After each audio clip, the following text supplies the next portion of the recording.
আপনাদের একটু দেখাই, দেখেন এই যে ফুটার মধ্যে দেখছেন যে প্রাকৃতিক ক্ষুদি মৌচাক, এখানে এই যে ইট দিয়ে এখানে গাঁথি করা আছে, ইটের মাঝখান দিয়ে ঢুকেছে।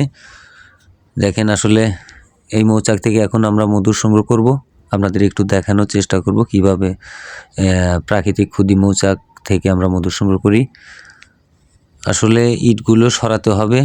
দেখেন এই যে হালকা একটু ধোঁয়া পেয়ে মৌমাছিগুলো এলোমেলোভাবে উড়াউড়ি করতেছে। দেখেন এই যে ইটগুলো সরিয়ে তারপরে এই যে মৌচাকটা কিন্তু বের হয়ে এসেছে। আসলে এই যে দেখেন আসলে মধু সংগ্রহ করা শেষ।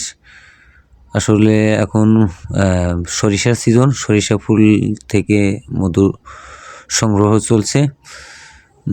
মানে পুরোপুরি সরিষা ফুলের মধু লাগে নাই।